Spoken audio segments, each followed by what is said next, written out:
Before you begin, listen closely, because this is not just another tale of dragons. This is a story of power, betrayal, and a king who refused to die. Stay with me till the end, because what the Dragon King discovers when he returns will break your heart. They say dragons do not die, they only sleep, until the world forgets them. Long ago, when the sky still glowed with fire and humans still bowed to dragons, there was a kingdom floating among the clouds, Dravarin, a castle of black glass and molten stone suspended by magic so old that even time feared it. And in its highest tower sat the Dragon King, Thor the Eternal Flame. His scales shimmered like liquid gold, his eyes burned with the light of dying stars. He was not cruel, though all feared him. He was just and wise. Under his rule, dragons and humans shared the world in fragile peace. But peace is like glass, beautiful and easy to break. Thor's younger brother, Valarin, had been born under a darker star. Where Thor was flame, Valarin was smoke. He was clever, charming, and patient. Valarin's envy did not begin with hatred. At first, it was only a whisper in his mind. He saw Thor's crown and wondered, why not me? He saw the people kneel and thought they could kneel for me instead. But the whisper grew teeth. He began to surround himself with those who had once been loyal to the king, soldiers who felt forgotten, priests who believed the king had grown weak, merchants who wanted freedom from dragon rule. At night they gathered in hidden chambers beneath Dravarin, where molten rivers flowed under glass floors. There, by the light of red flame, Valarin spoke softly. Our king grows old, his fire fades. He thinks peace will protect us, but peace only feeds our enemies. The humans grow stronger. We must strike first, before the fire dies completely. And slowly, the seeds of treason began to bloom. To celebrate the 1000th year of peace, Thor hosted a grand feast in his floating palace. The air shimmered with floating lanterns, music echoed like thunder. Human ambassadors, elven nobles, and dragons in their finest forms danced under a crimson moon.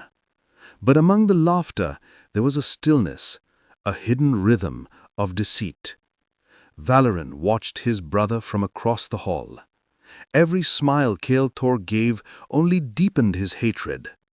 At the height of the celebration, Valarin raised his golden cup and toasted, "To our king, the flame that never dies." The crowd cheered. The wine was poured.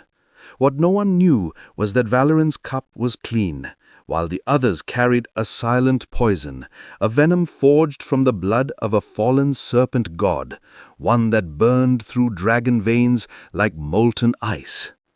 Thor drank. And for the first time in 1000 years, the Dragon King felt fear. The music faded, the laughter died. Thor's vision blurred, his hands trembled, the fire within him sputtered like a dying candle. He tried to stand, but his legs failed. Guards rushed to his side, but their eyes had changed, no longer loyal, no longer kind. One by one, they stepped back. Valarin rose from his throne of black steel and looked down at his brother, his voice calm, almost sorrowful. "Forgive me, brother. You taught me mercy, but mercy is for the weak. The world does not need a king of peace. It needs a god of power." Thor's breath grew heavy. He reached out, flames flickering weakly around his hand. "You would destroy everything we built," he rasped. Valarin smiled. "No, brother. I will rule what you were too gentle to keep." The storm outside howled. Thor gathered the last of his strength, his voice echoing like thunder through the palace. You will regret this, brother. When I return, the sky itself will bow." And with that, his body ignited into a pillar of fire that pierced the clouds. The fortress shook. Lightning split the moon. And then silence. The Dragon King was gone. Valorin stood alone, the crown of Dravarin glowing in his hands. He smiled, but in the depth of his soul, something cold stirred. Because when Kael'thor's fire vanished, the light in the sky dimmed, the world grew darker, and so began the 1,000 years of silence. A world without dragons, a kingdom without fire, and a prophecy whispered in forgotten tongues. When the stars burn gold again, the king shall rise. Deep beneath the mountains of the north, where time forgot its name, something stirred. At first, it was only warmth, a faint pulse in the heart of a frozen cavern. Then, a breath. The ice cracked. Flames seeped through the fractures like veins of gold. And from the darkness, Kael'thor opened his eyes. His fire had not died, it had waited. He rose slowly, the ice breaking around him in glittering shards. His wings, once bright as sunlight, were now gray and torn. When he tried to summon flame, only smoke came. He had returned, but his power had not. He looked at his reflection in a wall of crystal and whispered, "What is a king without his fire?" And for the first time, the Dragon King felt small. Kael'thor wandered through valleys that were once his skies. The world had changed. Humans ruled with iron and machines. The last dragon bones had been turned into ornaments for kings. He saw children play with toy dragons made of metal, not knowing they once flew above them. He saw temples of stone built in his name, now abandoned and silent. As the days passed, Kael'thor grew weaker. His flames dimmed with each sunset, until one night he collapsed beside a river, cold and alone. That's when he heard her voice. "You shouldn't sleep here. The night takes those who have nothing left." It was Lyra, a young woman carrying a lantern shaped like a star. She took pity on him, not knowing he was once a god among dragons. She brought him to her small forge, hidden deep within a human village. When he saw her light the fire, something stirred in his chest, a spark that refused to die. Days turned into weeks. Lyra taught Kael'thor the craft of shaping metal, how to breathe life into lifeless things.